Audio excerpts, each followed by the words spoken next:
Welcome back to the Rise and Roar podcast, everybody. I am here with Skot from Leper, and wait, let me start over. That's not a great way to start this episode.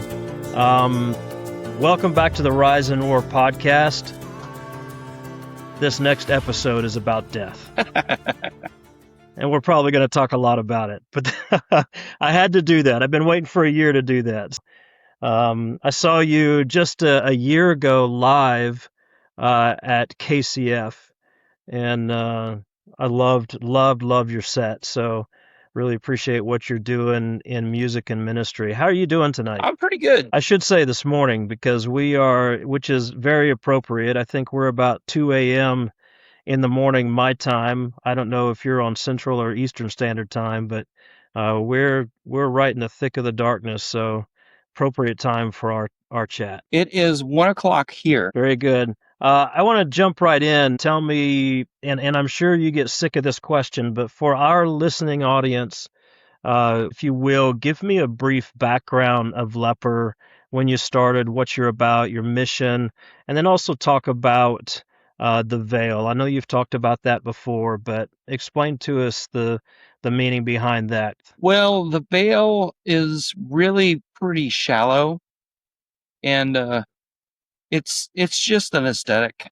But if I had to be more spiritual about it, I would argue that lepers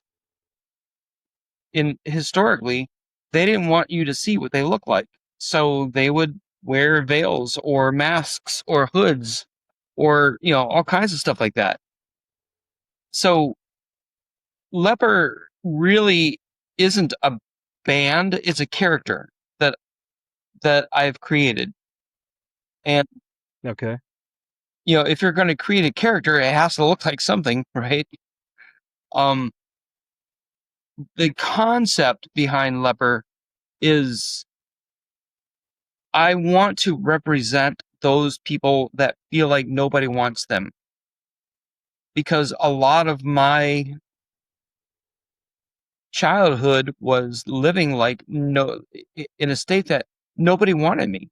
I was weird. I was the art kid. Throughout school, high school, elementary school, all that stuff, all I ever did was draw pictures of stuff or make music. I didn't really talk to a lot of people. I think we froze. Did I lose connection? The system is down. The system is down. Okay, can you hear Yep. me? All right, sorry about that. I don't know what happened. I told my wife earlier this evening, it seems like there's just been one hiccup after another, and that's been all month actually with these interviews. My son asked me, he said, what is going on? I said, I think honestly we're just piercing the darkness, and the enemy does not like it. I kind of tend to think that way as well. But historically, if you had leprosy, you didn't want people to see you. So you wore a veil or a mask or a hood or something. I feel like the point of, Leper is not a band, it's a character that I've created. The character is intended to represent those people that feel like nobody wants them around. So, if you had leprosy, nobody wanted you around. So, in our day, leprosy doesn't really exist, but socially it does. Socially, there's a lot of people that will walk into a church and feel like nobody wants them there. Or, they'll walk into a school. They can walk into a job. Or they can walk into a store and feel like nobody wants them there. And, I want to represent those people to say, you are not alone. I don't know if that answers your question, but Yeah, it does. we live in an era, and really the human condition is that there have always been people on the fringes. There have always been people who are marginalized. Jesus spent time with those people deliberately, intentionally, went out of his way to be with those people, broke all the conventions, right? And I believe that we should be emulating that very same thing. If we are to be Christ-like, then we are going to be spending time with those people that are out on the edge of society that everybody else is rejecting. I believe that's a core distinction, a mark or a characteristic of what it means to be a disciple of Christ. Would you agree with that? Absolutely. So tell me, and when you made that statement that there are a lot of people who walk into churches today that would feel rejected. I saw you a year ago at KCF, and while I was there that weekend, my son and I met several people that just asked us to pray with them, and several people that we've kept in contact with that we had never met before. One man in particularly shared with us the very thing that you just said. He said, I come to this festival every year because this is my church. Because every church that I've ever stepped into has rejected me, told me to go home and change clothes, get cleaned up, or I feel like I just don't belong. And for the longest time, he said, I didn't even want to live because of that rejection. But I come to this festival, and now we saw him again this year. And he said, this is kind of where I find my people. This is where I find a place to worship and a place to belong. Do you run into that same scenario when you're playing out live and at shows and festivals? Is that something you encounter a lot with people? Yeah, everywhere I go, I feel like I don't belong there. I feel like I'm there because I'm being tolerated, not because I'm welcome, Mm. which is weird because I know I've been welcomed or they wouldn't have invited me to come there. But do you find people that are listening to Leper that are coming to your shows? Do you find people talking to you at the end of a show or at the merch table or something, saying this is how I feel everywhere I go, and they feel that connection with you as an artist because they know that you've experienced the same thing. Well, I have not had people say that, but I'm confident that it is still the truth because that's kind of the point. Well, not the point. That's kind of how that works. People that feel like nobody wants them, they're not necessarily going to tell you that. But I've noticed the kind of people that are drawn to me, I see it in their personality and how they conduct themselves. And you can tell they don't have to tell me. I can tell because of how they act, how they react to things, how they interact. They're, you know, people like that are always awkward. We always feel awkward. And some of us are more aware of our awkwardness than others. I am very aware of when I'm coming across as awkward. I think my wife is the same way. She's adorable, and you can't possibly meet her without falling in love because she's just lovable. But she still has that kind of awkwardness, that quirky, not necessarily what most of society would call cool. Hmm. And, but that's just the way it is. Awkward people that feel like they don't belong, they won't tell you they feel like they don't belong. You have to just be there and be with them. And that's been my mission. I feel like that has been what I've always done. You talk a lot about, and I'm not being uh, facetious when I say this, but you talk a lot about death in your music from the stage. You have an entire album devoted to that very thing. The next song is about death, as I heard you say repeatedly when I saw you live. But I've also heard you say in an interview, you know, it's not the type of death that you would normally think about when I say that. Talk to me about that. When you say this is about death, what does that mean to you? That was basically a joke, instigated by sarcasm or aggravation, maybe. Because I've heard people say, "How can you listen to all that goth stuff? Isn't that about death?" And of course, being a goth doesn't mean that you are obsessed with death. That's not goth. Um, Goth is it's an aesthetic. It's a type of music. It's it's the macabre. Sure, it's all those things, and it's Adam's family, but it's not an obsession with death. So I started making that joke from the stage, and at first people were like, "What?" Then after a while, people started snickering. Then they chuckled, and then they laughed, and then they cheered. Everybody thought it was cool. So then I started thinking that would be really cool to put that on a t-shirt. But how do you justify putting that on a t-shirt? Well, let's just have that be our next album title. Then it becomes t-shirt material. Yeah. So that's literally all that is. I mean, I do talk. Well, I had a guy years ago, we were playing at a church, and I was dressed like I dress. And this older guy came over to me and asked me, "So, what are you guys all about?" And Mm-hmm. as I'm formulating an answer in my head, before I could respond, he says, "Death. You are all about death." And I thought, well,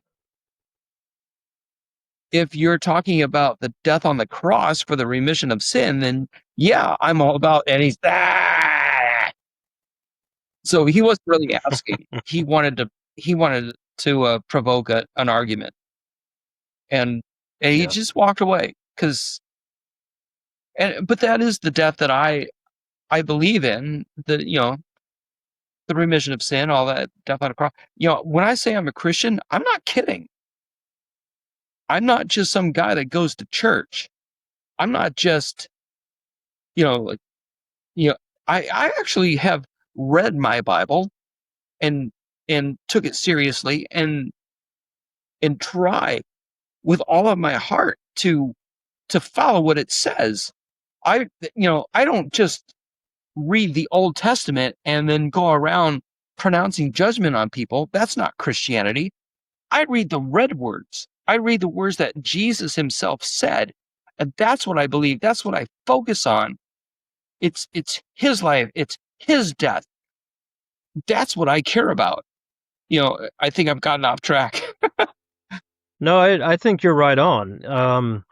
Not long ago, just a few weeks ago, I read a book titled Cruciformity, and it's talking about the cruciform life, based on Paul's words in I think 1 Corinthians 2:2, where he says, "I have decided to know nothing more than Jesus Christ and Him crucified."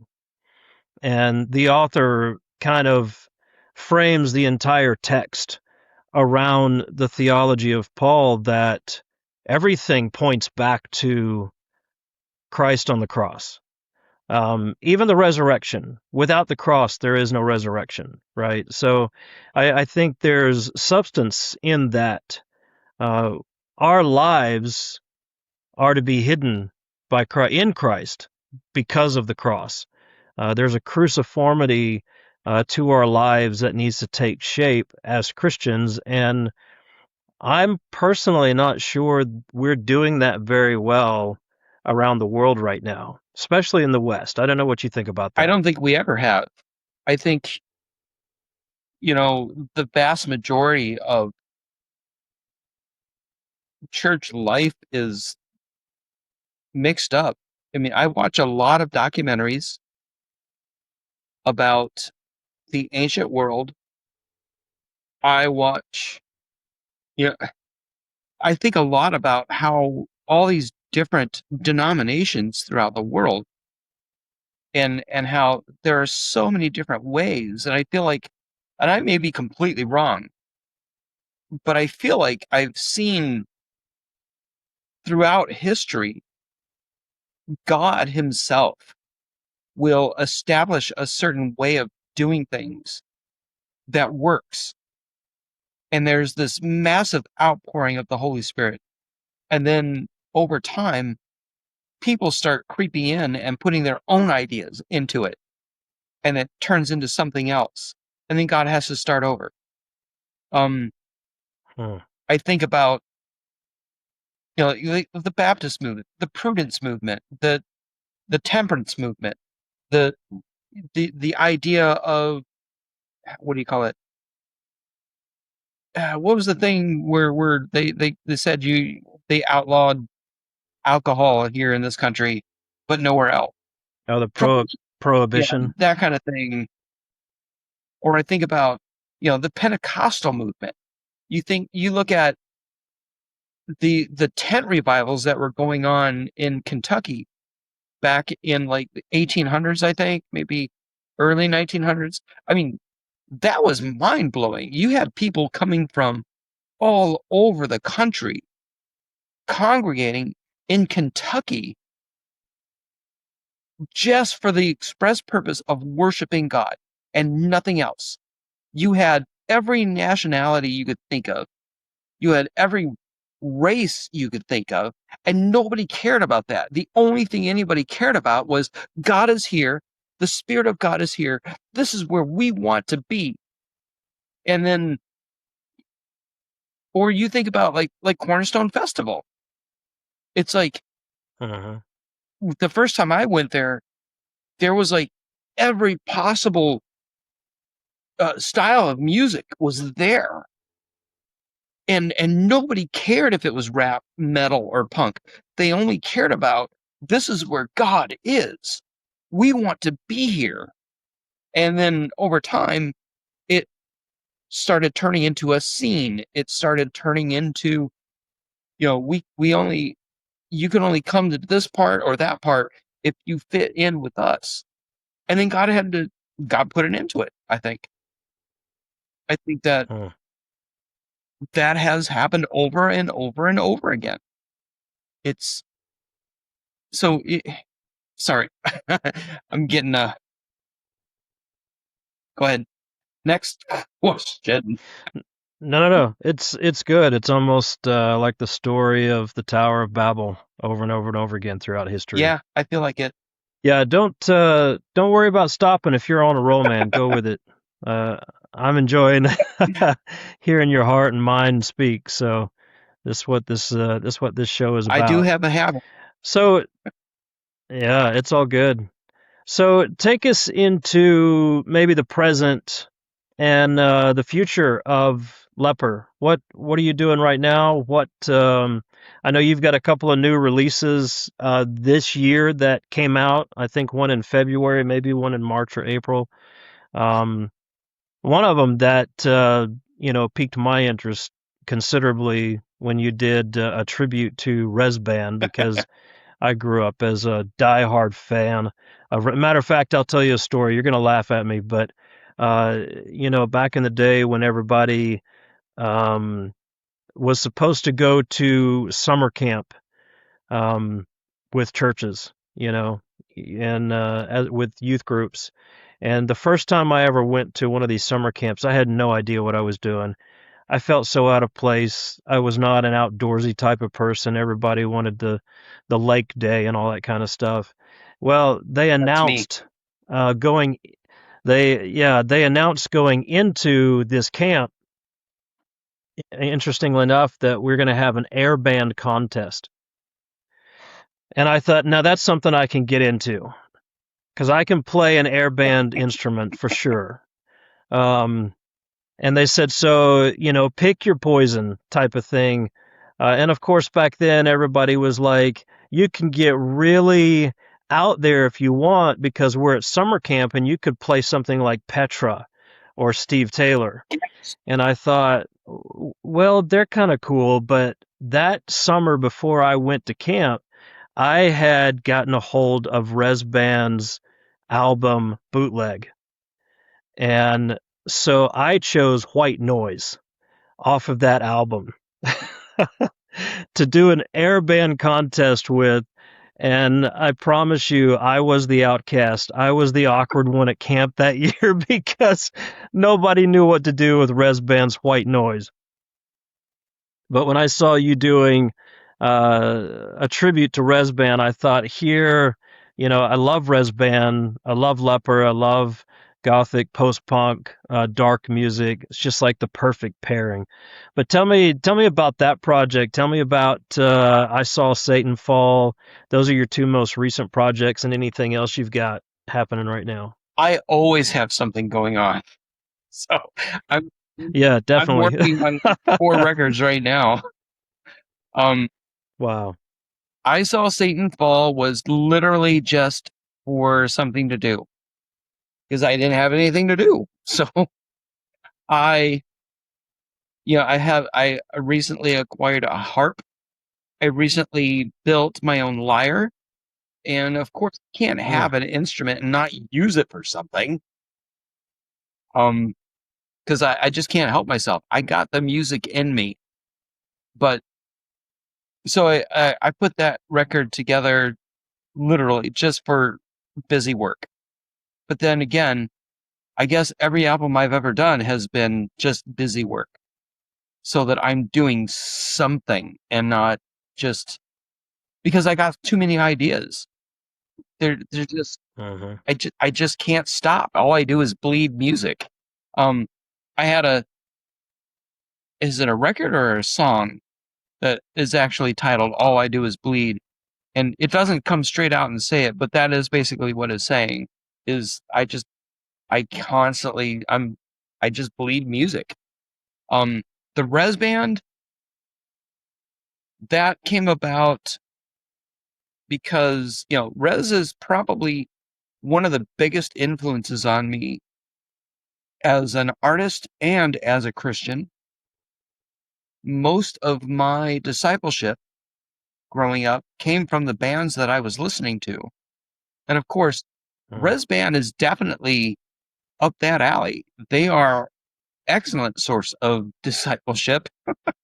And let me just say that like there used to be a time when you got a Christian band because you knew they were going to tell you the truth about things. You knew that they knew the Bible. You trusted that, and that was the draw. And I've heard people complain like, why do Christian bands have to always talk about God all the time? Well, that's the point. If you're not singing about God, then you're not a Christian band. And if you don't want to hear about God, then obviously you don't want Christian music. Big deal. Go listen to something else. But there's no reason to come in and destroy what we have loved and what has grown us and developed us as people. If we're Christians, let us be Christians and let us be taught the things that are of Christ. And so sorry, we so I had talked to a friend of mine because I thought it would be cool to do Awaiting Your Reply. This is a drummer friend of mine that I grew up with years ago playing with. And he lives in Tennessee now. I live in Chicago. But I messaged them like it would be cool to do a version of Awaiting Your Reply, but do it really slow and really heavy, like Black Sabbath. Because I always felt like that's what that song was supposed to sound like. They were not going for that. They were going for Led Zeppelin. I felt like they should have been going for Black Sabbath. And let's do it. So we put it together, and then I was talking to the what do you call it? The guy that runs Gur Records right now, just shooting the breeze, you know. I told him about that, and he's like, "Oh, really? So, how would you think about doing like a whole project?" I'm like, "Oh, really? You're going to ask me if I want to do an entire project of something? Because I'm off the rails." And so I talked to my friend about it, but he wasn't really interested in doing a whole project. Um, and but I want to, because I can't help it. Because again, I say I'm off the rails. I don't know how to stop. So I picked about, well, first I had like 5 songs that were the new that new wave kind of thing they used to do, which is very close to what I do. Uh-huh. But then I picked out a bunch of songs that were like that. If you worked it just right, you could work it into a Pink Floyd kind of a sound. And that's what Leper was originally supposed to be, a Christian version of Pink Mm. Floyd, because I can't find anything like that anywhere. And that's what I want to hear. So since I can't find it, obviously I have to do it. And it just sort of snowballed into like, I think it's 14 songs now. It was supposed to be 5. And so what you see on Bandcamp is the demo version of that. Right now, Oh, okay. we're working in the Gur Records studio to recreate those as an official release. And Okay. so I think we got all the drum patterns down, all the drum machine is done, and a lot of the bass is done on a lot of the songs, and some of the rhythm synthesizer is done. So we're just getting started. And but yeah, I'm kind of excited about that, because I love to make music. I love what Colleen does with her flute and her voice. And I know, Yes. like, what I have done on Bandcamp, that's what I did here in my apartment. So it should sound much, much better in an actual studio, because I don't have, all the bells and whistles that they have over there. And a lot of that is, again, it's because they were just such a massive influence on me as a kid. Again, I don't know if I said it, but both as an artist, a musician, and as a Christian. So yeah, if I can honor those guys, that I want to do that. I don't think, they were probably one of the biggest influences on a lot of people. And I don't think they've Yep. really ever gotten maybe they have gotten the comeuppance that they deserve. And I know them personally. So that's that much more special to me. I know Glenn Kaiser. I live here Yeah. where he lives. I've talked with him. And I can tell you, he is exactly the guy you think he's going to be. I know Roy Montroy, the bass player. He's exactly the guy you think he's going to be. I've known John Heron. Same thing. I know Wendy Kaiser. Same thing. She's quirky. She's loud and she's quirky. Stu Heiss. Yeah, I've had a lot of great conversations with him since I moved here. And he's a guy that loves to make music, and you can't, like, knowing all these people, their conviction as unto the Lord, it's for real. It's not just something to sell a record. Uh-huh. And that's who I want to be. So that's who I've always wanted to be. As a kid, I wanted to grow up to be those guys. So it's kind of really kind of an honor to be able to honor them that way. That's so good. I agree with you on that. You talked about gone are the days when you could find discipleship through your Christian music. And I remember I used to go, I was allowed to go as a kid before I could even drive, go once a week to the bookstore, to the record store, and go pick something out, one or two albums out. And, I'd always look for something new from Res Band. And, you'd take those albums home and you'd pull out those inserts or those fold outs and read the lyrics and read the scriptures and everything else. And they did. Res had just a significant impact on so many people. As a matter of fact, one of my greatest moments of inspiration that I remember listening to them was when they put out Lament. And we had taken a group to a movie or something, and I was listening to this CD in the vehicle on the way over, and listening to that album just brought so much up out of me that I told them, "Go ahead, I'll catch up with you." I stayed in the car and started writing songs, lyrics to songs based on the inspiration that came out of that album. So, yeah, I agree with you. I think I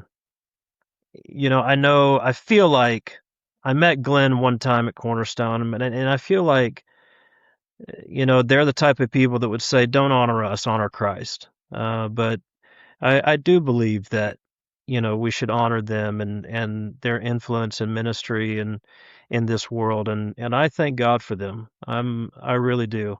But I can say the same thing about you, man. I mean, you say you wanted to grow up and be like them.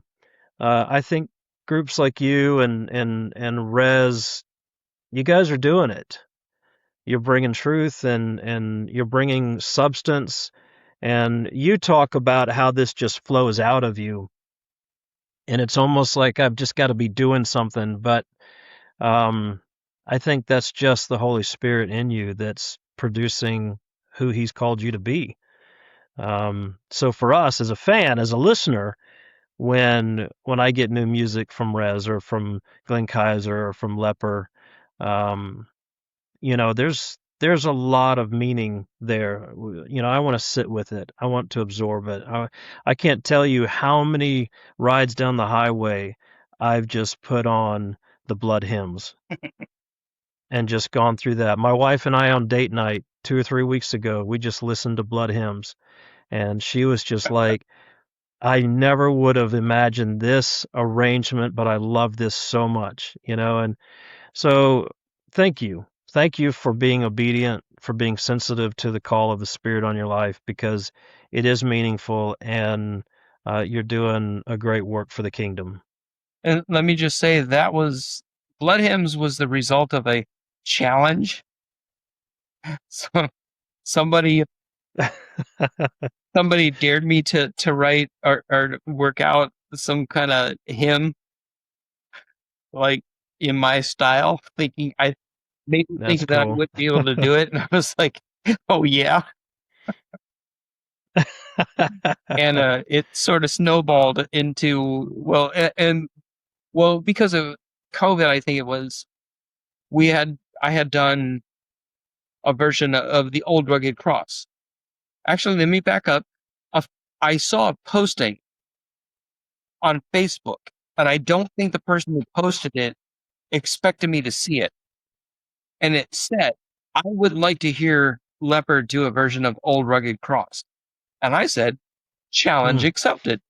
So I worked it out. And then later on, because of COVID was going on, the director of GER asked me if I had anything.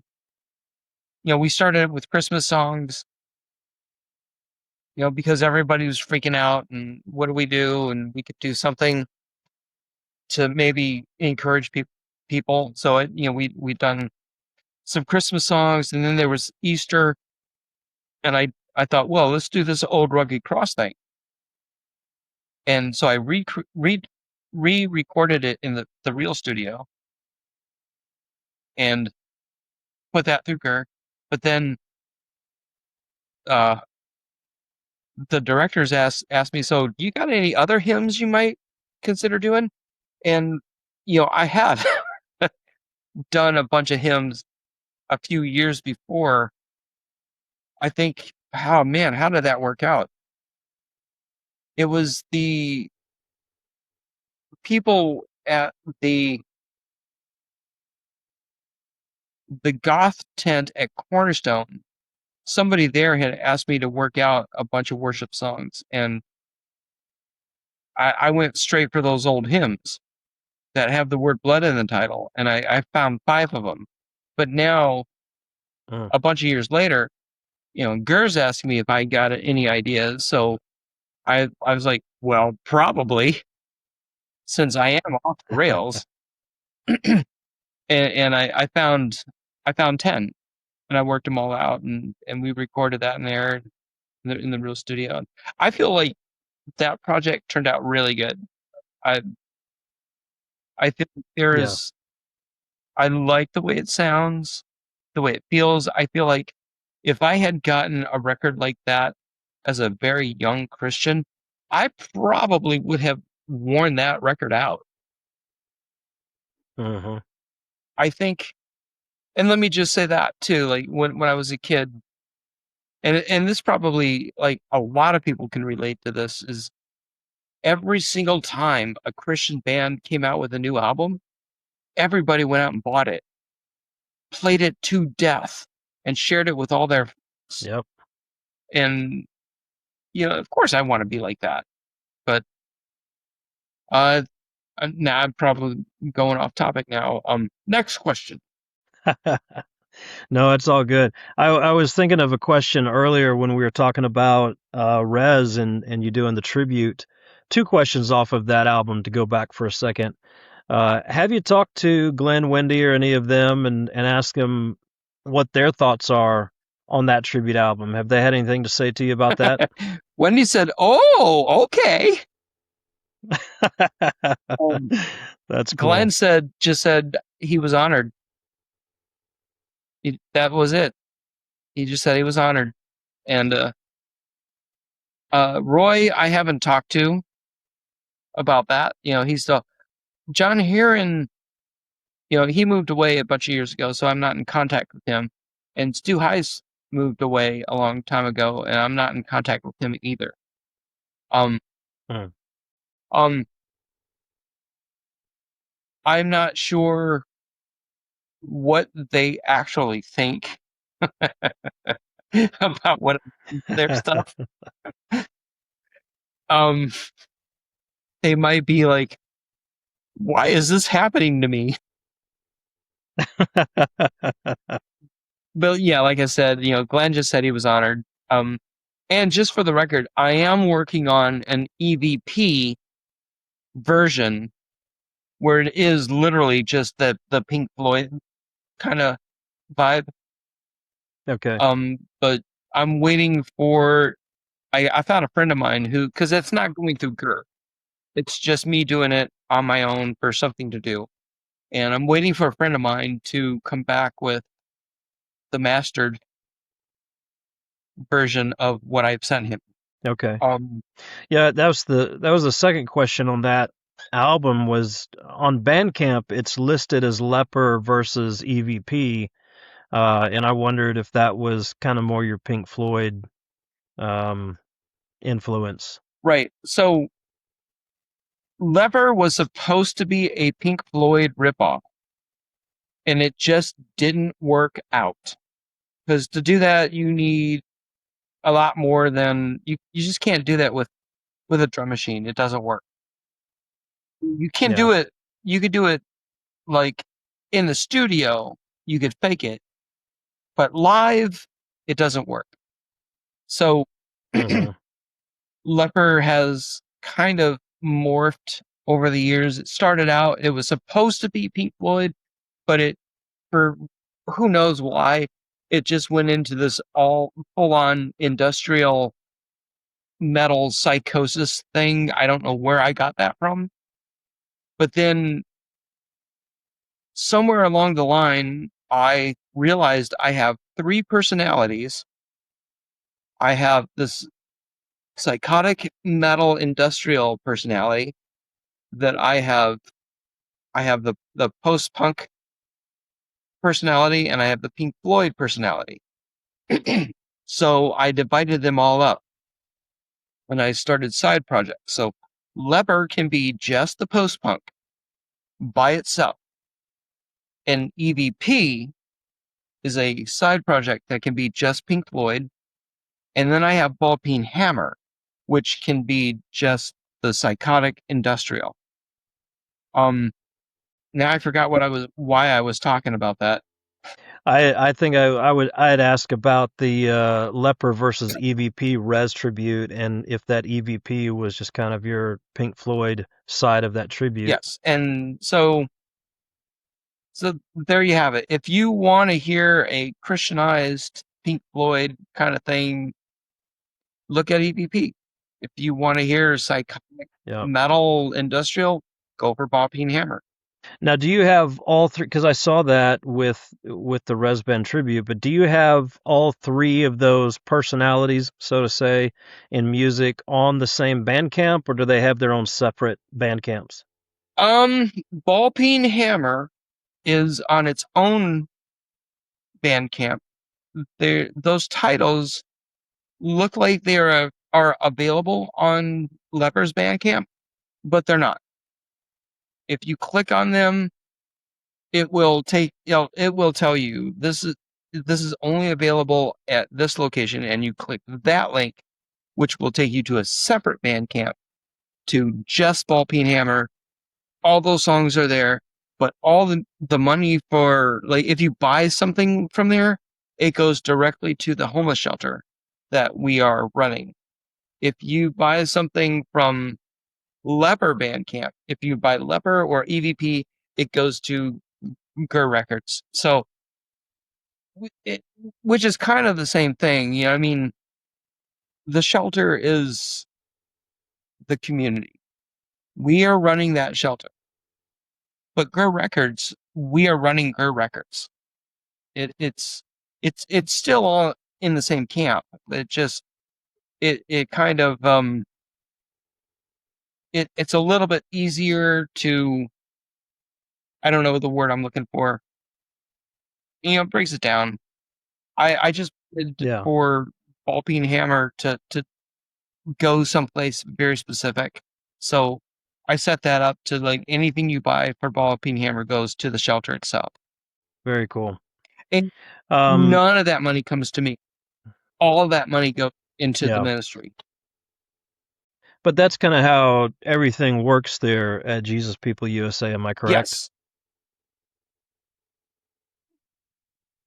I don't know if people still talk a lot about that ministry. I mean, I grew up hearing about it, obviously, listening to people like Resurrection Band and even like Crash Dog and Yeah. some of the old bands there. But I think it's important work. I think, and maybe I don't know if you agree with this, but I think the church, especially in the West, has kind of lost sight of their call and their mission to care for the poor, to feed the hungry, to shelter the homeless. What's your experience with that? Yes.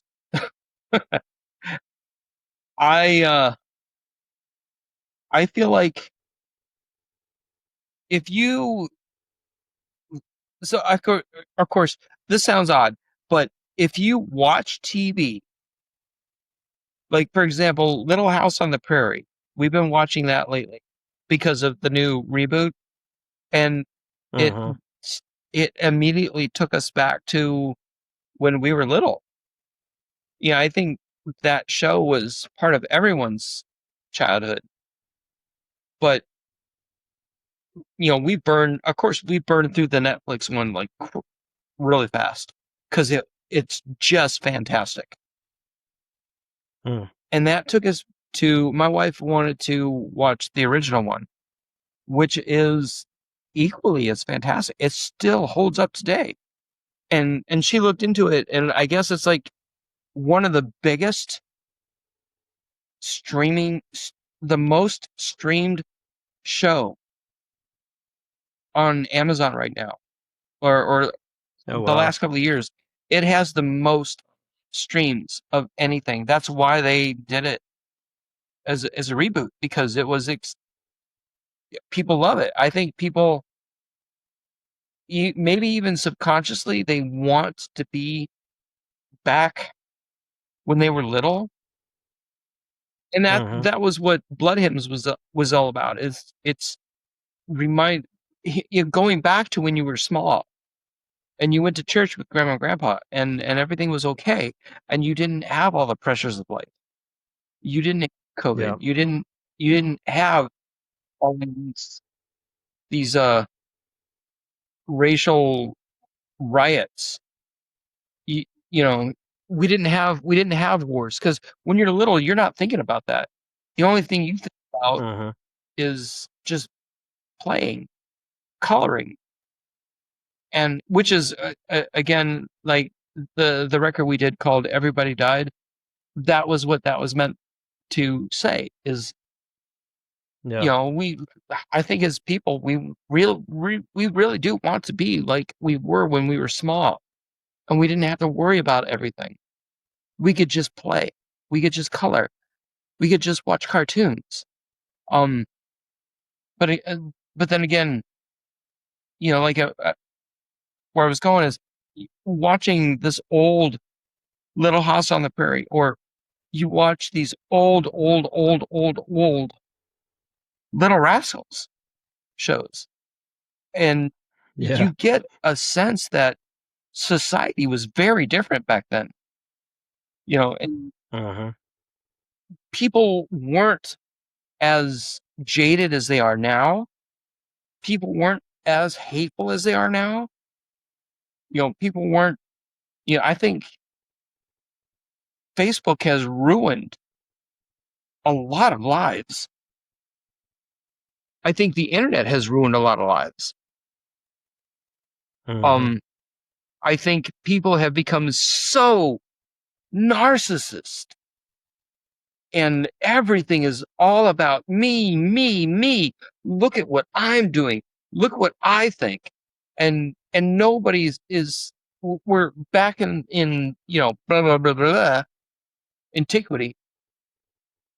It wasn't like that. People were just trying to be, and they were just trying to get along. They were trying to care about each other. Um, I don't know. I don't know where I was going with that, but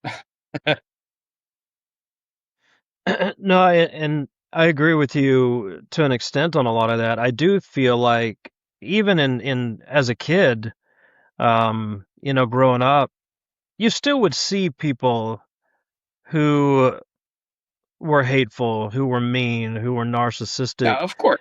but it was rare. And what the internet and social media has done is it has Oh, magnified absolutely. all of that, and it's made it normative, almost to the point where I've seen people not deliberately say, "Hey, I want to be like that," but it's almost like if I'm not like that, I'm abnormal. So it's normalized narcissism. It's normalized, all these things that we loathe in our society today. You talk about growing up with some of these shows and loving the simplicity and the purity of it. I believe people today who haven't even grown up with those things are craving that thing. I think it's Yeah. embedded in us as humans by our creator that we want the simplicity and we want the purity and we want to be able to serve one another. Um, and of course, we're all corrupted by sin. Uh, there's that to deal with, and I don't take anything away from that, but I do believe our modern society has normalized this behavior, and you feel out of place and abnormal if you're not following that path that social media says is what is normal. Yes, I absolutely agree. If my wife were here, she would say yes. Tell me, you said you're working on 4 albums at once right now. Do you have anything you can speak to that we could look forward to from Leper or EVP or Ball Peen Hammer coming out? Well, I have not done anything for Ball Peen Hammer, I'm working on, well, the res thing. I'm working on the EVP res thing, which is different. And that will only be on Bandcamp as the EVP. Because that EVP is not connected to Gur Records. But I have a specifically Leper demo, I guess, that I'm working towards. I've got like maybe 5, 7, 18, 50, 53 songs that I've worked out that I'm Wow. working on, that I'm trying to figure out what to do with. We don't really have any video ideas. I mean, there was we were talking about doing some stuff off of Hex and Prozis as a video, and it hasn't worked out yet. Or Delivers from Evil, we were talking about some video for that, which is the part 2 of Hex and Prozis. Because that's because as far as my wife is concerned, she feels like those 2 records are 2 of the best things that I've ever written. Hex and Prozis and Delivers from Evil. I don't necessarily agree, but happy wife, happy life, or whatever. I feel like my wife is probably my biggest fan, and a lot of what I do sonically is to make her happy. Which I think I started down that road earlier and I didn't get there, but the whole post-punk thing, that is a lot because that's what she liked when I met her. So that's why Leper ended up going that direction instead of the Pink Floyd thing, because she likes Pink Floyd, but she prefers The Cure and Gotcha. 9 Inch Nails and all that stuff. So I am quite certain that I will have much, much, much, much, much more ideas in the future, because I know that I have a lot more songs. I know I have a lot more to say. I want to go a little bit more political, like Ball Peen Hammer is a little bit more political. And I have opinions and I want to voice them. I feel like I want to start writing some stuff against cancel culture. It's because it's become the new witch hunt. And it infuriates me. I feel like I want to write some stuff more about snobbery, because it infuriates me. Being a snob, in whether it's in music or just in the church or socially. I want to write stuff about, like like I grew up dirt poor, and society has not helped people like me. And I want to write about that, but I haven't. But I want to. So I see that in the future. Very, very much looking forward to any and all of it. If you had something you wanted to say in closing to people, what's on your heart, what's on your mind right now, whether it's music or spiritual theology or whatever, what's a message you want people to hear right now? Never forget why. Never forget why you got born again. Never forget why you got married. Never forget why you allow yourself to have children. Just never forget why. That's good. Good words to end with. Hey, man, I appreciate your time tonight. It's been a pleasure talking to you and hearing more from you. We're going to put links in all the show notes, obviously. You've got Bandcamp, you've got the Gurr Records site. Anywhere else that people need to think about looking you up and connecting with you? Well, I believe we are on Spotify, but there's some thoughts about maybe pulling all of your stuff off of Spotify, but it is there. It is on iTunes. Obviously YouTube. If you go to YouTube and you type in Leper Goth, you will find us. If you type in Leper, all you get is Metallica. Okay. I don't know why. I know I typed in leper one time and I got a lot of the medical side of the condition. Or that. But I think, and I was asking you about this earlier before we started recording, but I think probably if you want to tap into the most expansive offering that you have right now, go to Bandcamp and start from there. Yes. Would that be accurate? Yes, that is. Bandcamp is basically all my demos. Okay. And, Gurr is the official releases. Well, thank you so much. Thank you so much for spending time with me. We're closing out this month's Blacklight series, and I'm just really thankful you took the time to spend with me tonight. I will never say no.